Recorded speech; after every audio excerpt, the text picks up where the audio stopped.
I remember the exact texture of that ceiling. White paint, slightly uneven where the roller had missed a spot years ago when Clara and I first moved in.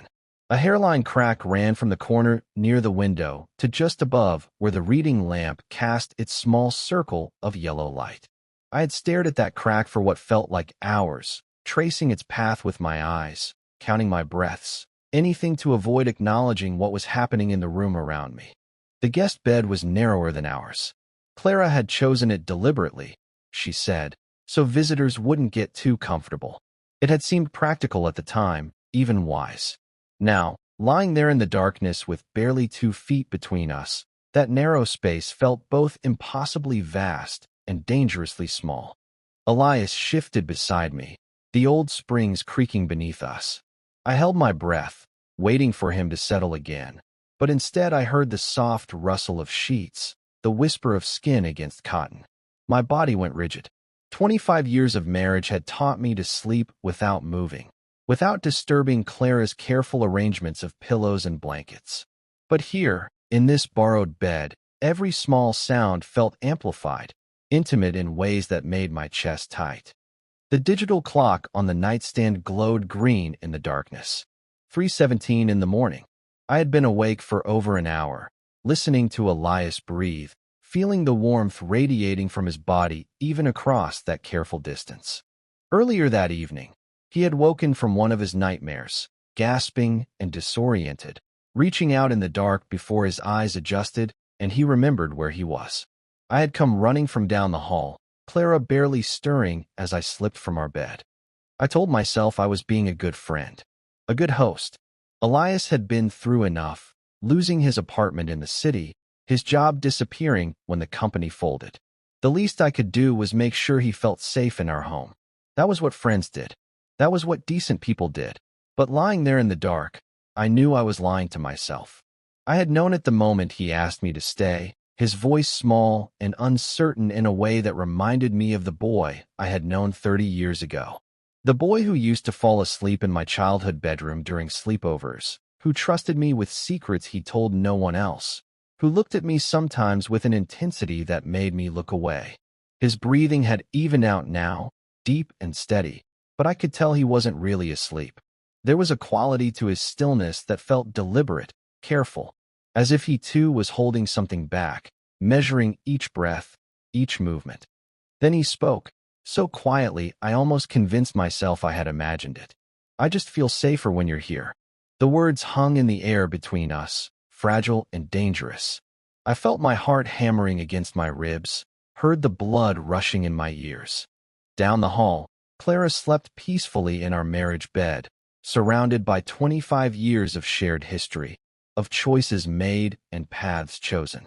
The wedding photo on her nightstand caught the moonlight, our younger selves smiling back at a future we thought we understood. I did not move. I did not breathe. I did not trust my voice to respond without breaking. But something inside me, something I had spent decades carefully burying, began to unfurl like a flower opening toward light it had been denied too long. Morning came the way it always did in our house. Clara's alarm at 6:15, the soft shuffle of her slippers across the hardwood floor, the hiss of the coffee maker coming to life in the kitchen below. I lay in our bed listening to the familiar symphony of her routine, each sound as predictable as the sunrise. The guest room door had closed quietly behind me at some point before dawn, though I could barely remember the walk down the hallway, my legs unsteady, my mind still reeling from those whispered words. I found her at the kitchen counter, already dressed for work, her auburn hair pulled back in the same neat bun she had worn for as long as I could remember. She looked up when I entered, offering me the smile she reserved for weekday mornings. Polite, efficient, but distant in the way that married couples perfect over decades of shared breakfasts. "Sleep well?" she asked, pouring coffee into the blue mug she had given me on our 10th anniversary, the one with a tiny chip on the handle that neither of us had ever mentioned. I nodded, accepting the mug and wrapping my hands around its warmth. The lie came easily, worn smooth by years of practice. "Fine. You know how it is with house guests. Takes some adjustment." She made a small sound of agreement, already moving on to gather her purse, her keys, the lunch she had packed the night before. Clara was a woman who lived by systems, by carefully constructed routines that eliminated surprise and kept chaos at bay. It was one of the things that had attracted me to her when we were young. Her certainty, her ability to build a life that made sense. Elias appeared in the doorway as she was leaving, hair rumpled from sleep, wearing the same clothes he had worn the day before. There was something vulnerable about his appearance that made me look away, focusing instead on my coffee, on the morning light streaming through the kitchen window. Clara kissed my cheek in passing, a gesture so automatic I barely felt it.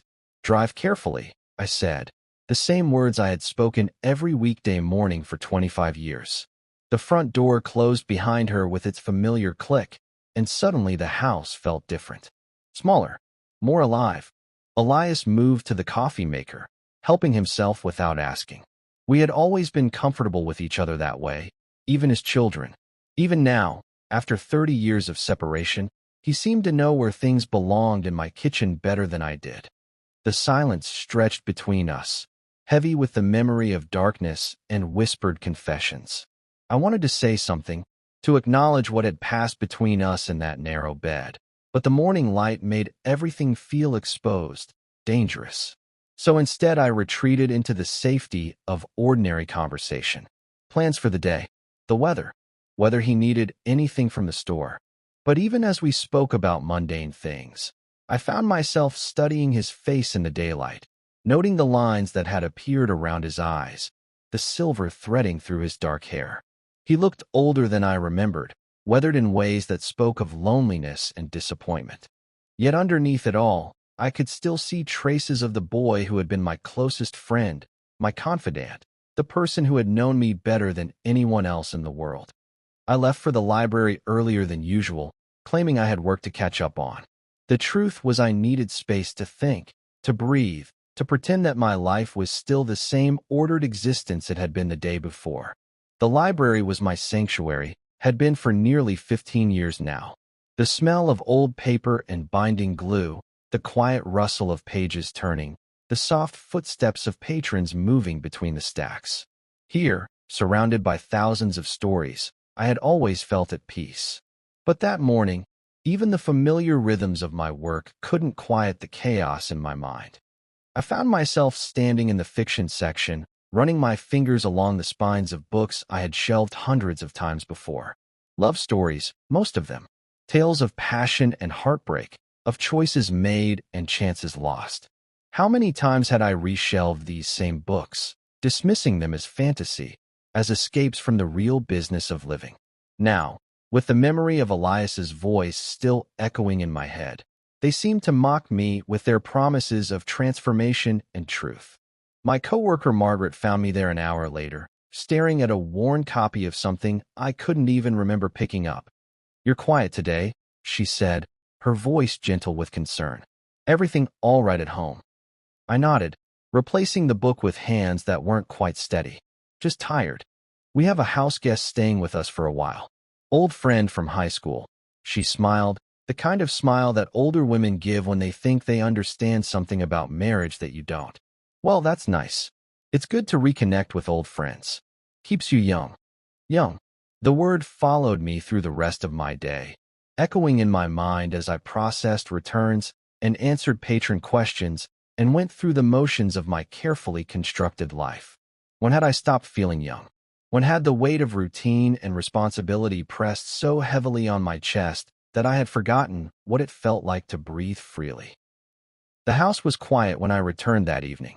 Elias had made dinner, something simple but thoughtful, and Clara complimented him on his cooking skills as we sat around the dining room table. The conversation was pleasant, safe, filled with the kind of small talk that reveals nothing and threatens no one. But I could feel Elias watching me across the table, his eyes searching my face for some sign of what I was thinking, what I was feeling. After Clara went upstairs to read, Elias and I found ourselves alone in the kitchen, cleaning dishes in a silence that felt both comfortable and charged with unspoken tension. When he handed me the last plate to dry, his fingers brushed mine for the briefest moment. Such a small thing, such an ordinary gesture. But I felt it like electricity, like a current running from his skin to mine, connecting us across all the years and choices that had brought us to this moment. That night, lying in the marriage bed beside Clara's sleeping form, I stared at the ceiling of our bedroom and tried to remember when I had last felt truly alive. The digital clock cast its red glow across the nightstand, illuminating the wedding photo that had watched over our sleep for so many years. Two young people smiling at the camera, believing they knew what love was, what happiness looked like, what it meant to build a life together. I had loved Clara once. I was sure of it. Or at least, I had loved the idea of her, the promise of stability and normalcy she represented. She was good and kind and deserved better than a husband who lay awake in the dark, longing for something he couldn't name, something that waited for him just down the hallway in the guest room where dreams and nightmares lived side by side. I should explain how Elias came to be in that guest room at all, how we arrived at that moment when everything changed. It began 3 weeks earlier, on an ordinary Tuesday afternoon that felt like any other until it wasn't. I was restocking the biography section when I heard someone call my name. Not the careful, professional way patrons usually addressed me, but the easy familiarity of someone who had known me before I became Mr. Morrison, before I became the quiet librarian who helped find lost books and answered questions about overdue fines. I turned, and there he was. Elias looked different than I remembered, though I suppose 30 years will do that to anyone. His dark hair had gone gray at the temples, and there were lines around his eyes that spoke of too many long nights and disappointed mornings. But his smile was the same, that slightly crooked grin that had once made me forget whatever I was supposed to be doing. "Nathaniel," he said again, and I felt something shift in my chest at the sound of my name in his voice. "I can't believe it's really you." We stood there for a moment, taking each other in across the dusty space between the shelves. 30 years collapsed into nothing. 30 years felt like forever. I had rehearsed this moment sometimes, lying awake beside Clara in the early hours of morning, wondering what I would say if I ever saw him again. Now that he was here, flesh and blood and real, I found myself speechless. The conversation that followed was stilted at first, full of the careful pleasantries that strangers used to bridge the gap between who they used to be and who they have become. He told me he had been living in Chicago, working for a consulting firm that had folded 6 months earlier. I told him about the library, about Clara, about our children who were away at college. Safe topics, normal topics, the kind of conversation that reveals nothing important. But as the afternoon wore on, something loosened between us. Other patrons came and went, and I helped them find what they were looking for while Elias waited patiently in one of the reading chairs, browsing through magazines like he had all the time in the world. When 5 o'clock came and I had to close up, he was still there. We walked to the parking lot together, and I could feel the weight of everything we weren't saying. At my car, I hesitated, keys in my hand, knowing this was where we would part ways again. Maybe for another 30 years. Maybe forever. That was when he told me he was staying at the motel out by the highway, the one with the flickering vacancy sign and rooms that rented by the week. He said it with a practiced casualness, but I could hear the embarrassment underneath. The admission that this was what his life had become. Temporary lodging and uncertain prospects. The invitation came out of my mouth before I had time to think about it. "Stay with us," I said. "We have a guest room. It's no trouble at all." He started to protest, to make the polite excuses that people make when they're drowning but too proud to admit it. But something in my voice must have convinced him, because he stopped mid-sentence and looked at me with an expression I couldn't quite read. "Are you sure?" he asked. I was sure of nothing except that I couldn't watch him drive away to that motel, couldn't let him disappear from my life again without at least trying to help. So I nodded and gave him our address and told him to come by for dinner. Clara, to her credit, took the news with her usual grace.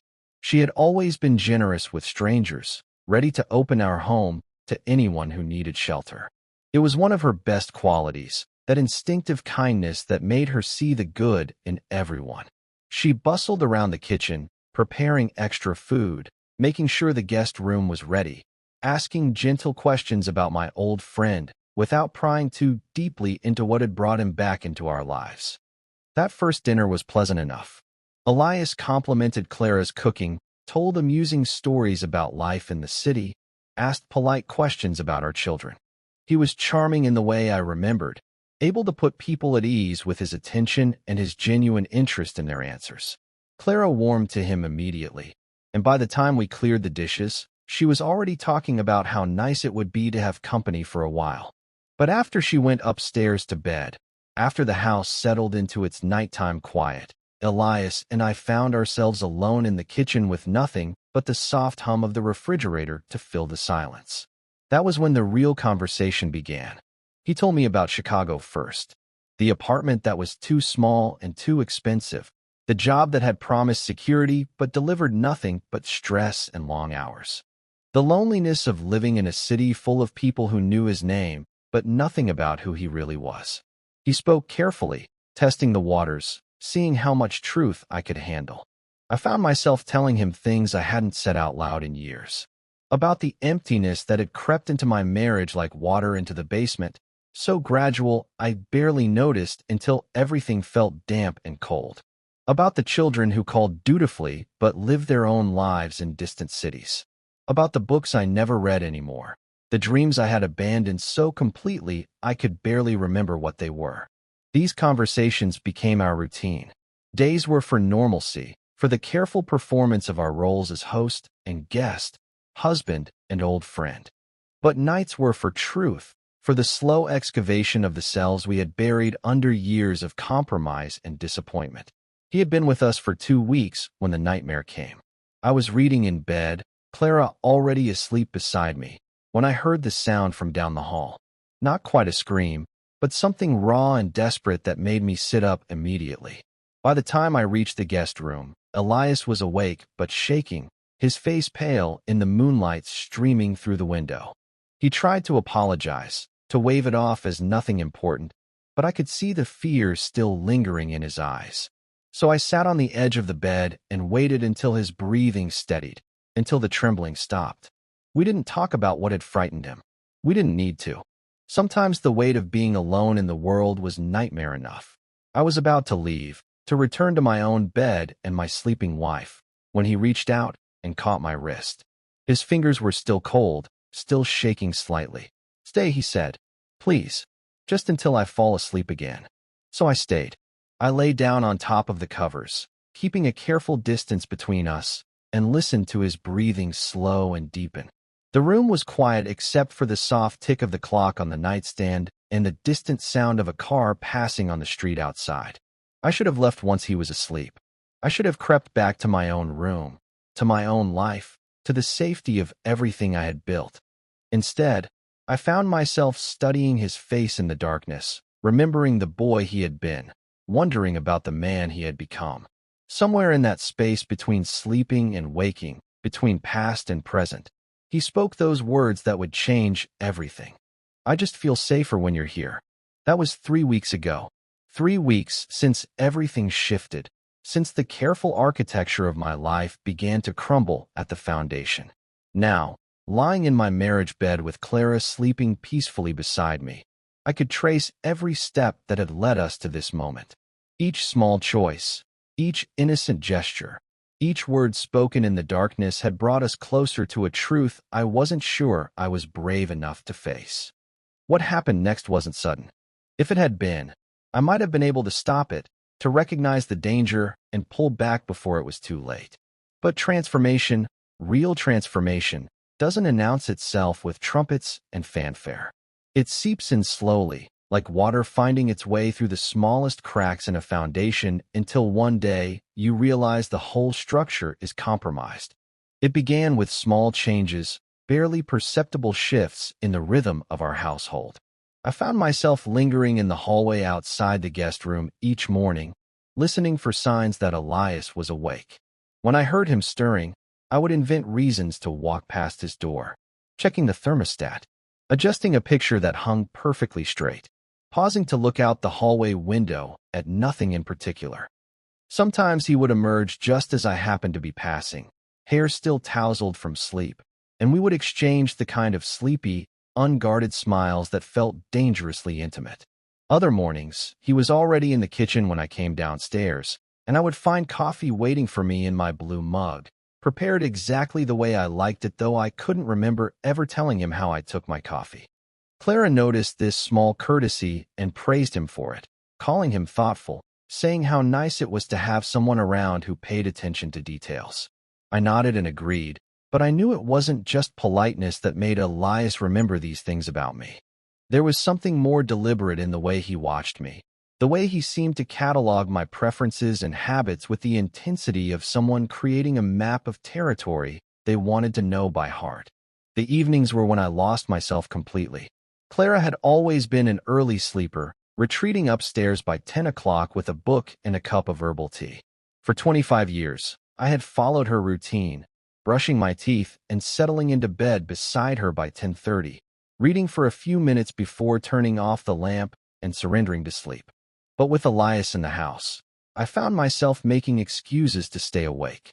Dishes that needed finishing, bills that required attention, a book I suddenly felt compelled to read in the living room rather than in bed. Clara didn't question these new habits, though sometimes I caught her looking at me with a puzzled expression, as if she was trying to solve a problem she couldn't quite identify. So the nights became ours, Elias's and mine. We would sit in the kitchen or move to the living room, speaking in voices low enough not to wake Clara, our conversations meandering through memory and regret like rivers finding their way to the sea. He told me about the lovers he had had over the years, relationships that had promised more than they delivered, men and women who had drifted in and out of his life like seasons.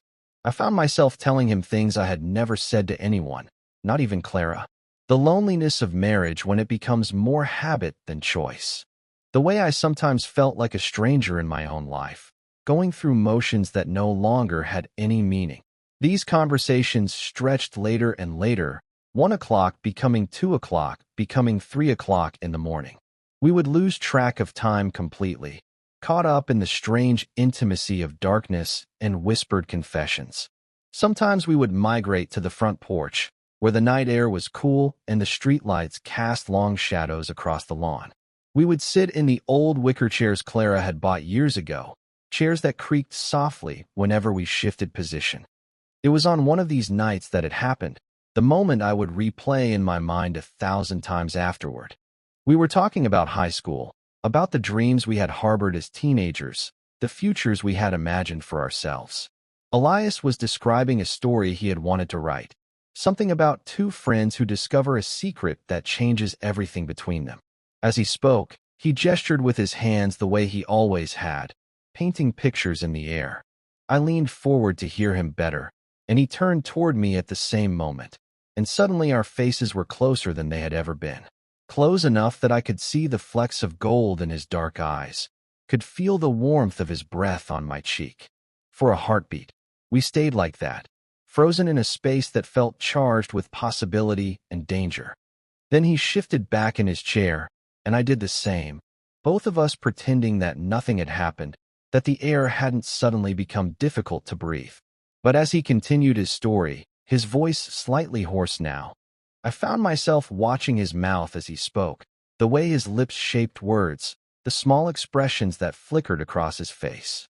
When he laughed at something he was saying, a low, genuine sound that seemed to come from somewhere deep in his chest, I felt something twist inside me that I hadn't felt in years. Not since I was 17 and didn't understand what it meant to want something I couldn't have, couldn't even name. The next morning, I woke with a headache and the unsettling feeling that I had crossed some invisible line. Clara was already in the shower, and I could hear Elias moving around in the guest room, getting ready for another day of job searching and phone calls to potential employers. Everything was normal, ordinary, the same as it had been every morning for weeks. But when I looked at myself in the bathroom mirror, I saw something different in my own eyes. A restlessness I hadn't felt since I was young, since before I learned to push down the parts of myself that didn't fit into the life I was supposed to want. At the library that morning, I found myself unable to concentrate. Margaret asked me twice if I was feeling all right, and I assured her I was fine, just tired from staying up late. But the truth was, I felt more awake than I had in years. Every sensation seemed heightened, more vivid. The sound of pages turning, the smell of old books, the feel of sunlight streaming through the tall windows all struck me with an intensity that was almost overwhelming. During my lunch break, I walked to the park across from the library and sat on a bench beneath an oak tree whose branches had grown thick and gnarled with age. I tried to make sense of what was happening to me, to understand why a simple conversation on a dark porch had left me feeling like my skin was too tight, like something was trying to escape from inside my chest. A young couple walked past, holding hands, lost in their own private world of whispered jokes and casual touches. I watched them with something that might have been envy, remembering when Clara and I had been like that, when every brush of our fingers had felt electric, meaningful. When had we stopped reaching for each other that way? When had we become two people sharing a house instead of two people sharing a life? But even as I tried to focus on my marriage, on the life I had built with Clara, my thoughts kept drifting back to Elias. To the way he had looked at me in that moment on the porch, to the sound of his voice in the darkness, to the careful way he prepared my coffee each morning as if it were a small act of devotion. That evening, Clara mentioned that her sister had called, wanting us to visit for the weekend. It was the kind of invitation she would normally have accepted automatically, part of the social obligations that kept our lives connected to the wider world of family and friends. But this time, she hesitated. "We could go," she said, "but I hate to leave Elias here alone when he's still settling in." I agreed, perhaps too quickly, suggesting that it might be better to wait until he was more established, until he had found work and didn't need our support as much. Clara accepted this reasoning without question, but I caught a look in her eyes that suggested she was beginning to notice something she couldn't quite identify. So we stayed home that weekend, the three of us moving through the familiar routines of domestic life. Elias helped with yard work, his shirt clinging to his back as he raked leaves in the autumn sun. I found myself watching him from the kitchen window, noticing the easy way he moved, the concentration on his face as he worked. When he looked up and caught me watching, he smiled and waved, and I felt that same twist in my chest, that same dangerous flutter of something I didn't want to name. Clara made a large dinner that night, the kind of elaborate meal she prepared when she was happy, when she felt like our household was complete. We ate by candlelight, talking and laughing like old friends. And for a moment, I could almost pretend that everything was simple, that we were just three people enjoying each other's company without undercurrents or hidden meanings. But later, after Clara had gone to bed, Elias and I found ourselves on the porch again. We didn't plan it, didn't discuss it, but somehow we both ended up there as naturally as water flowing downhill. The conversation was lighter that night, safer, but underneath it I could feel something building, some kind of pressure that made the air between us feel thick and charged. When he reached across the small space between our chairs to point out a constellation in the clear night sky, his fingers brushed against mine for the briefest moment. It was nothing, an accident, the kind of casual contact that happens between people all the time. But I felt it like fire, like electricity running up my arm and straight to my heart. I pulled my hand back too quickly, mumbling something about the late hour, about needing to get some sleep. He nodded and said goodnight, but as I walked toward the front door, I could feel his eyes on me, could sense that he understood something I was still trying to deny. Lying in bed beside Clara that night, listening to her even breathing, I stared at the ceiling and tried to convince myself that I was imagining things, that the tension I felt was one-sided, a product of my own confusion and the loneliness I had been carrying for so long. But I knew I was lying to myself. I could see it in the way Elias looked at me, could feel it in the careful space he maintained between us, as if he too was aware of the dangerous territory we were approaching. The life I had built with Clara stretched out around me in the darkness, solid and respectable and suffocating. 25 years of shared meals and polite conversations and careful distance. 25 years of being the person I thought I was supposed to be. And down the hall, in the guest room where the moonlight fell across a narrow bed, lay the possibility of becoming someone else entirely. Someone I had been once, long ago, before I learned to bury those parts of myself so deep I almost forgot they existed. But they were surfacing now, like something that had been held underwater too long, finally breaking free and gasping for air. And I didn't know if I was strong enough to push them back down again. The evening it happened was unseasonably warm for October. Clara had gone to bed early with a headache, leaving Elias and me to clean up after dinner. We worked in comfortable silence, moving around each other in the kitchen with the easy familiarity we had developed over the past month. But there was something different in the air that night, a kind of restless energy that made even the simplest tasks feel charged with meaning. I had opened a bottle of wine with dinner, something I rarely did on weeknights, but the warmth of the evening seemed to call for it. Now, with most of it still left and Clara already asleep upstairs, it seemed wasteful to put it away. Elias noticed me looking at the bottle and raised an eyebrow. "Shame to waste it," he said, and there was something in his voice that suggested he felt the same strange current running through the evening that I did. So we took the wine to the front porch, settling into our usual chairs beneath the weak glow of the porch light. The bulb was old and cast everything in a yellow haze that made the familiar world look dreamlike, insubstantial. We drank slowly at first, talking about nothing important, but as the wine took effect, our conversation began to drift into deeper waters. Elias told me about a letter he had started writing but never sent, years ago when he was living in Denver. A letter to someone from his past, someone he had loved but never had the courage to tell. The way he spoke about it, with a careful distance that didn't quite hide the pain underneath, made me suspect he wasn't talking about just anyone. The wine was making me bold, or maybe it was just giving me an excuse to ask the questions I had been carrying for weeks. I asked him about the men he had mentioned before, the relationships that hadn't worked out. Were any of them serious? Had he ever been close to marriage, to building the kind of life I had built with Clara? He was quiet for a long time, swirling the wine in his glass and staring out at the street where the occasional car passed under the streetlights. When he finally spoke, his voice was softer than I had ever heard it. "There was someone once," he said, "a long time ago. Someone I loved so much it felt like drowning. But he was straight, or thought he was, and I was too scared to risk everything by telling him how I felt." The words hung between us like a bridge I wasn't sure I was brave enough to cross. But the wine and the warm night, and the way the porch light made everything feel like we were suspended outside of time, made me ask the question I already knew the answer to. Who was he? Elias looked at me then, really looked at me, and I saw 30 years of carefully guarded secrets in his eyes. "You know who he was, Nathaniel. You've always known." The world seemed to tilt around me. Everything I thought I understood about my life shifting into a new configuration that was both terrifying and inevitable. I set my wine glass down with hands that weren't quite steady, afraid I might drop it. "I never knew," I said, though even as the words left my mouth I realized they weren't entirely true. Some part of me had always known, had recognized the intensity in his gaze when we were 17, had felt the weight of everything he never said in the spaces between his words.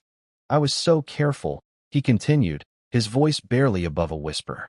"I watched you date girls, watched you fall in love with Clara, watched you build this perfect life, and I told myself I had imagined it all. That what I felt was just confusion, just the intensity of teenage friendship. But seeing you again, being here in your house, I know I didn't imagine anything." The confession settled over us like fog, changing the shape of everything familiar until I could barely recognize the porch where we had spent so many evenings talking about safe subjects, careful subjects, anything but this. "You were my best friend," I said, and the words sounded hollow even to me. "You were the person I trusted most in the world." "You still are," he said, and there was something raw in his voice that made my chest tight. "That's what makes this so impossible. You're married, Nathaniel. You have a life, a family, a future that doesn't include me. I know that. But I couldn't let you disappear from my life again without telling you the truth." I wanted to say something, to find words that would make sense of the chaos in my head, but before I could speak, he was moving. Not dramatically, not with the passion you see in movies, but slowly, carefully, like someone approaching a wild animal that might bolt at any sudden movement. His hand touched my face, fingers tracing the line of my jaw with a tenderness that made my breath catch. And then he was kissing me, soft and hesitant and devastating in its gentleness. For a moment that felt like forever, I let myself sink into it, let myself remember what it felt like to be wanted, to be seen, to be touched by someone who knew exactly who I was and loved me anyway. Then reality crashed back in like cold water, and I pulled away so abruptly that my chair scraped against the porch floor. The sound seemed impossibly loud in the night silence, and I found myself looking up at the bedroom windows, terrified that Clara might have heard, might be watching us from behind the curtains. "I can't," I said, the words coming out strangled and desperate. "I can't do this." But even as I said it, I could feel something fundamental shifting inside me, some carefully constructed wall crumbling beyond repair. The kiss had lasted maybe 10 seconds, but it had undone 25 years of certainty, 25 years of believing I knew who I was and what I wanted. Elias sat back in his chair, his face pale in the yellow light. "I'm sorry," he said. "I shouldn't have. I just thought, after all these weeks, the way you've been looking at me, I thought maybe you felt something too." "I do," I whispered, and the admission felt like stepping off a cliff. "God help me, I do." We sat there in silence after that, the weight of what had happened and what had been said settling between us like a living thing. The wine sat forgotten in our glasses, growing warm in the night air. Eventually, I mumbled something about needing to go to bed, about Clara expecting me, and fled into the house without looking back. But I didn't go to bed.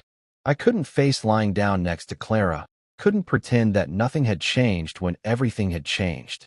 Instead, I went to my study, the small room off the living room where I paid bills and pretended to read books I never finished. I sat at my desk and stared at my reflection in the dark window, trying to recognize the man looking back at me. My lips still tingled from the kiss. My hands were shaking. And somewhere in my chest, a door that had been locked for 30 years stood wide open, letting in light and air and the terrifying possibility of becoming someone I had never allowed myself to be. I thought about Clara sleeping upstairs, trusting and unaware. I thought about our children, who called us every few weeks with updates from their own lives, who had never questioned the stability of the home they had grown up in. I thought about the library, about Margaret and the other coworkers who saw me as reliable, predictable, safe. And I thought about Elias, probably lying awake in the guest room just as I was lying awake in my study, both of us knowing that something irreversible had happened between us, something that couldn't be taken back or forgotten or explained away. The man in the window stared back at me with eyes I didn't recognize, eyes that belonged to someone who had kissed his childhood friend on a warm October night and discovered that everything he thought he knew about himself was wrong. Or not wrong exactly, but incomplete, as if he had been living his entire adult life as half a person, and now the other half was finally, terrifyingly, gloriously awake.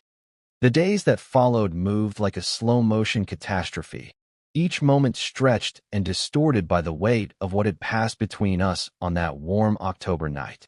I moved through my routines like a man walking underwater, every gesture deliberate and strange, as if I were learning how to inhabit my own life again. Elias and I barely spoke. We couldn't meet each other's eyes across the breakfast table, couldn't find our way back to the easy conversations that had sustained us through so many evening hours. When Clara commented on how quiet we had both become, we mumbled excuses about being tired, about the changing season, about nothing at all. She accepted these explanations with the grace she had always shown, but I could see something shifting in her expression, a wariness that hadn't been there before. I threw myself into work with desperate intensity, staying late at the library to reorganize sections that didn't need reorganizing, creating projects that served no purpose except to keep me away from the house, where everything felt charged and dangerous. Margaret noticed my sudden dedication and praised me for it, not knowing that I was running from something I couldn't name, something that waited for me at home like a living thing with teeth and claws. But even at work, I couldn't escape.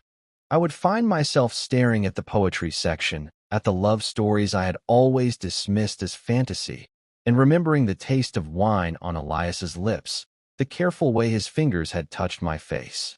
The memory would hit me like a physical blow, leaving me gasping and disoriented, wondering how a single kiss could unravel 30 years of certainty. At home, the house felt divided against itself. The marriage bed, where Clara and I had slept side by side for 25 years, became a cold and distant country. I would lie awake listening to her breathing, acutely aware of the space between us, the careful way we arranged ourselves so that no part of our bodies touched. Had we always slept this way, like polite strangers sharing a hotel room? Or was this new, this careful distance that felt like a chasm I didn't know how to cross? Down the hall, the guest room pulsed with unspoken words. I could feel Elias's presence there like a magnetic pull, could sense his own sleeplessness, his own struggle with what had happened between us. Sometimes I would stand in the hallway at 2 in the morning, my hand on the doorknob, knowing that if I turned it, if I stepped inside, there would be no going back. But I never did. I would stand there until the impulse passed, until I could force myself to return to my own bed in the fiction of my undisturbed life. I told myself it had been a mistake, an aberration brought on by too much wine and too many late nights reliving the past. I told myself I could bury it again, could return to the comfortable numbness I had perfected over the decades. But the lie no longer fit. It hung on me like clothes that belonged to someone else, obvious and uncomfortable and fooling no one. Clara began to watch me with growing concern. I would catch her studying my face across the dinner table, searching for clues to whatever had shifted in our household dynamic. She asked gentle questions about work, about my health, about whether I was sleeping well. I answered with the practiced ease of someone who had spent years revealing nothing important, but I could see that my responses weren't satisfying her anymore. The breaking point came on a Tuesday evening, 3 weeks after the kiss.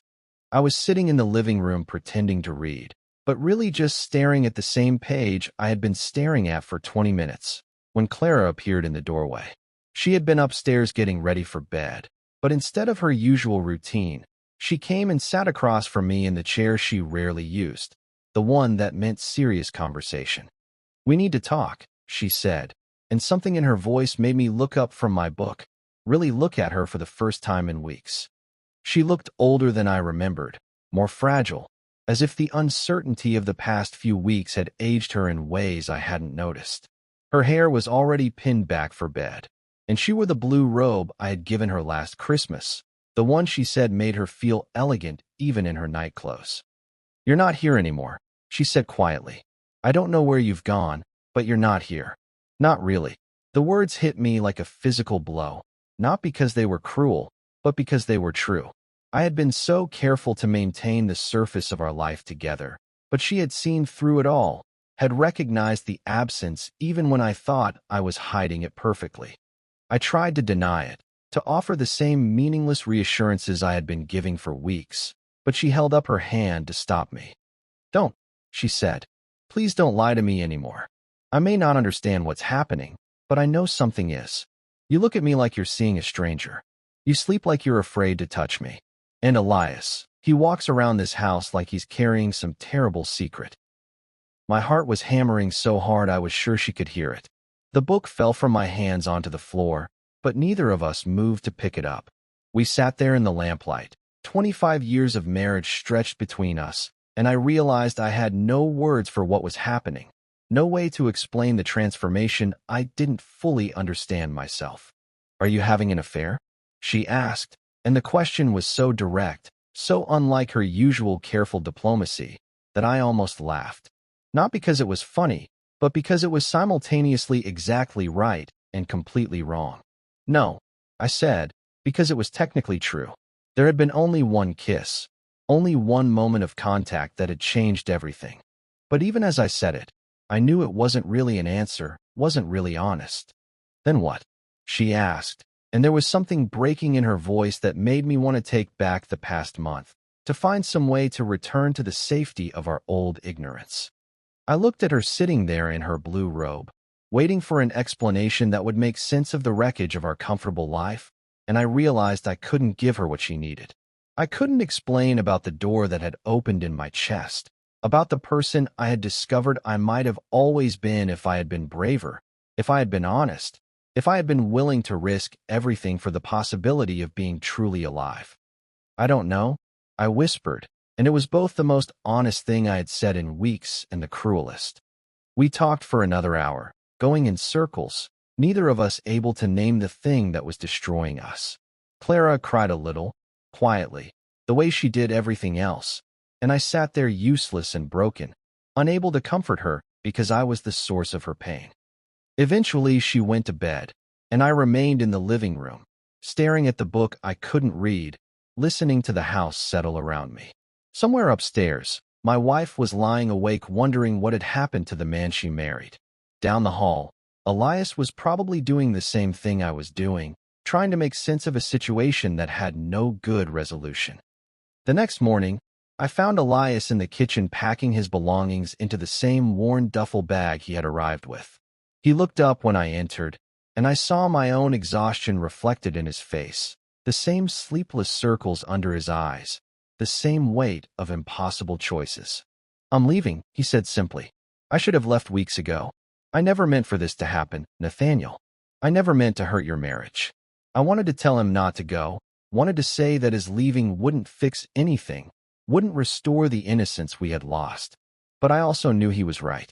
His presence in our house had become a constant reminder of everything I was afraid to want, everything I was too cowardly to choose. "Where will you go?" I asked. "Back to the city, maybe. Or somewhere else. It doesn't matter." He finished packing in silence, and I stood there watching him erase himself from our lives as efficiently as he had inserted himself into them. When he was done, he picked up his bag and looked at me one last time. "I'm sorry," he said, "for all of it." And then he was walking toward the front door, and I was following him, and something was screaming inside my chest that this was wrong, that I was letting him walk away from the most honest thing that had ever happened to me. At the threshold, he paused and turned back, and I saw in his face the same desperate certainty I felt in my own heart. "Come with me," he said quietly. The words hung in the air between us like a bridge spanning an impossible distance. Behind me lay 25 years of marriage, 2 children, a house filled with the accumulated weight of a life carefully constructed to meet everyone's expectations but my own. Ahead lay nothing but uncertainty, the terrifying possibility of becoming someone I had never allowed myself to be. My hands were shaking. My heart was breaking. And for the first time in my adult life, I understood that some choices cannot be made with logic or reason, that some truths demand to be lived even when they destroy everything you thought you knew about yourself. I looked back at the house where Clara was getting ready for work, where the coffee maker was brewing our morning routine, where everything was exactly as it had been except for the fact that I was no longer the man who belonged there. Then I looked at Elias, waiting by the door with infinite patience, and I made the choice that would change everything. I said yes. Not immediately. Not with the dramatic certainty that love stories promise. I stood there at the threshold for what felt like hours, but was probably only minutes, my mouth opening and closing soundlessly while my heart hammered against my ribs. Elias waited with the patience of someone who understood that some decisions cannot be rushed, that 30 years of careful construction takes time to dismantle. Finally, I nodded. Just once. But it was enough. What followed was not romantic. There was no passionate embrace, no swelling music, no sense of triumphant liberation. Instead, there was the terrible practicality of unmaking a life. I had to go upstairs and tell Clara, had to watch her face crumble as I explained what I couldn't fully understand myself, that I was leaving, that I had discovered something about myself that made staying impossible, that I was sorry, so sorry, but I couldn't pretend anymore. She asked me if I loved him, and I told her the truth. Yes, I asked her if she had always known, somewhere deep down, that something was missing between us, and she closed her eyes and nodded. We both cried then, quietly, for the 25 years that had been real even if they weren't complete, for the life we had built together that was ending not in anger, but in something far more devastating, understanding. She helped me pack. I don't know why, but she did, moving through our bedroom like a ghost, folding shirts I wouldn't need, setting aside photographs she thought I might want to take with me. We worked mostly in silence, the sound of zippers and rustling paper filling the space where explanations should have been.